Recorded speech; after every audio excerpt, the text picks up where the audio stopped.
This is Phantology. You may have heard of us. Welcome back to Vigrio, the battle plane. I can tell that you are a warrior of deep cunning in your thought cage to have found this review of The Hunger of the Gods by John Gwynne.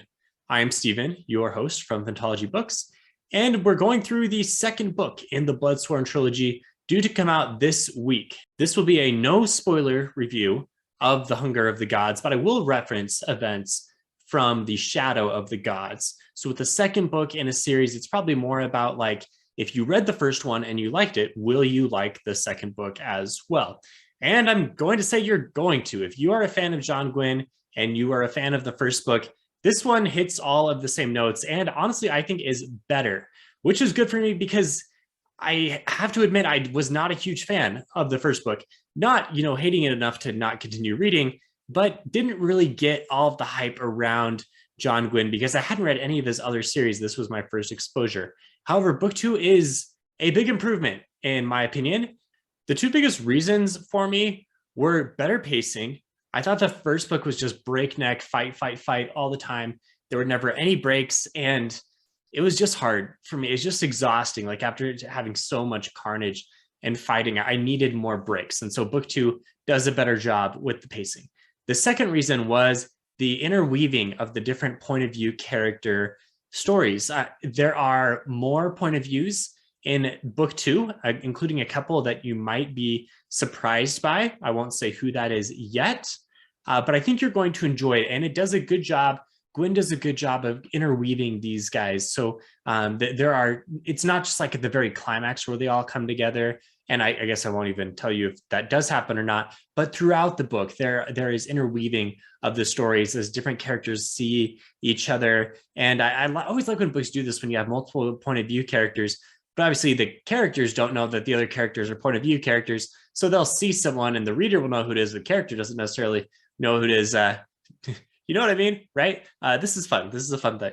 The Hunger of the Gods covers a lot of ground. If you remember, the end of The Shadow of the Gods ends with this big cliffhanger after the dragon god pops up out of the earth and is reborn. And it's like, oh my gosh, the gods are real. And now we're picking up right from that point.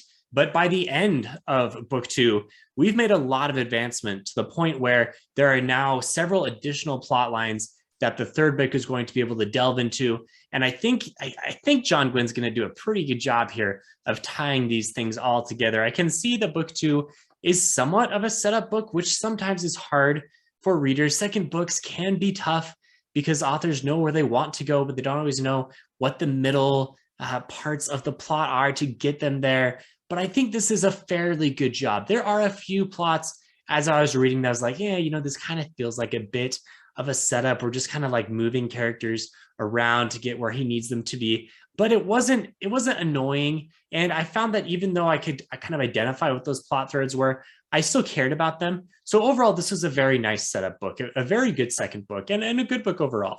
The biggest knock for me was I wish the climax was a little more explosive.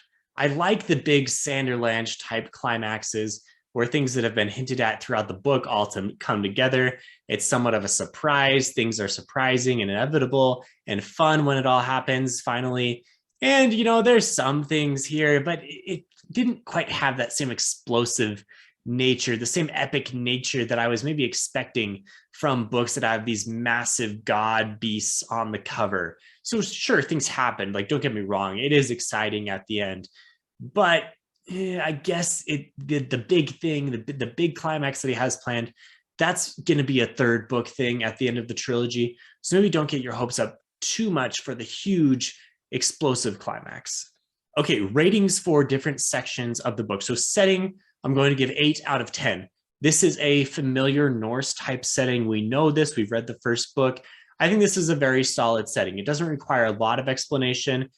You very easily fall into the Viking type atmosphere. And clearly John Gwynne is an expert in this, medieval time period. He knows everything about the weapons. He knows how the fighting is happening. He's very familiar with the mythology. It all pays off here. It's very well done. The setting is very immersive. Is it anything like super new and creative? That would probably bump it up a point or two for me. No, it's not. but the setting that he creates, he does very well. And the lore of the gods as well, I think maybe that adds to it. So 8 out of 10 for the setting. Solid. Not a super huge standout, but solid. Characters also earning an 8 out of 10, which is nice because in the first book, I was not super high on the characters. This time we get more viewpoint characters, which means, less screen time for each of them individually, but many of them have already been established. We're familiar with them. And this, The Hunger of the Gods, does a good job to further develop their character while introducing new ones and getting the reader to sympathize with the new characters in maybe some surprising ways.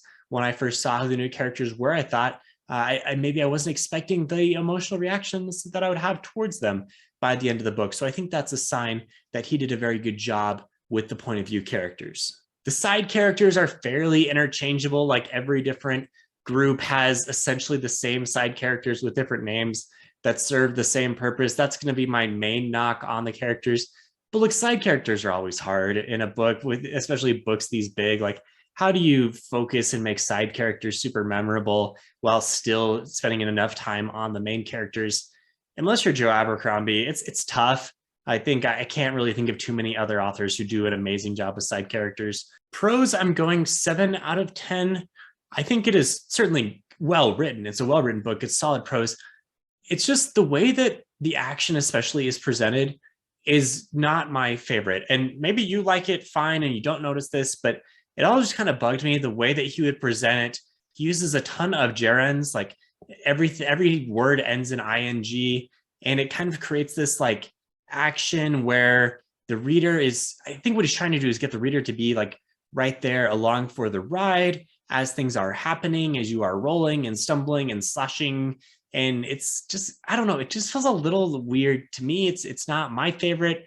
Maybe other readers don't even notice this and I'm just kind of strange. But this took a little bit away from me. I wasn't a huge fan of the decision, just the general style of writing here. The pacing was a big improvement for me. I'm giving it an 8 out of 10. In the first book, it was just too action heavy, nonstop, at least from my memory. And I did not have the same issue as quite as much. It's still a little much for me, to the point where sometimes I don't care about the actual action, like the journey of the action. I care more about the destination of the action to steal from Sanderson there, because it's just so much and I get like a little fatigue of all of the fighting just constantly. And so I really just kind of feel like, okay, like fight. What's the outcome? Like, is there anything important here? And sometimes there's not. Sometimes it's just like exciting moments, and they are exciting to read. Don't get me wrong, but I do kind of want the action to move the plot along maybe a little bit more than the Bloodsworn trilogy does. So I'm gonna knock it a little bit there. I still give it 8 out of 10. I thought it was really solid. Like a fast-paced book is great. Like, don't get me wrong. At the same time, I think I would like it more if I just had a little bit more of a slow burn. This is definitely coming down to a preference thing. I think a lot of people are going to have no problems with this at all. And I'm guessing most of John Gwynn's books are like this. So if you're a fan, you're going to just kind of be scoffing at me the whole time during the pacing rating. Plot is 7 out of 10.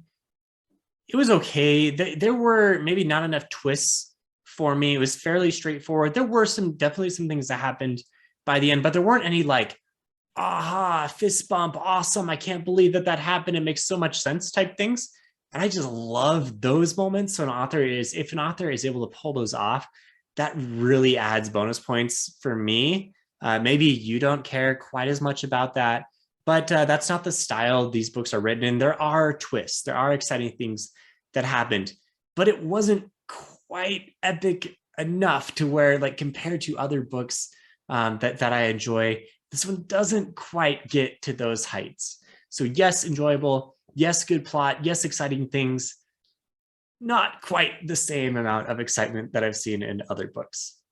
So overall, 7.5 out of 10. I don't remember what I gave The Shadow of the Gods, but this is certainly an improvement, and I'm excited to read book 3, The Blank of the Gods, whatever it is. I'm just going to assume that title pattern is going to continue here. So thank you, John Gwynn, for writing this one, and thanks for the arc. If you want to chat with us more, you can do that on our Discord. The invitation will be on the video description below. And until next time, Stay wary of frost spiders. I think especially frost spiders are the one enemy here in Vigrio that I would not want to face. It just seems like a terrible way to go. Yeah, so watch out for them.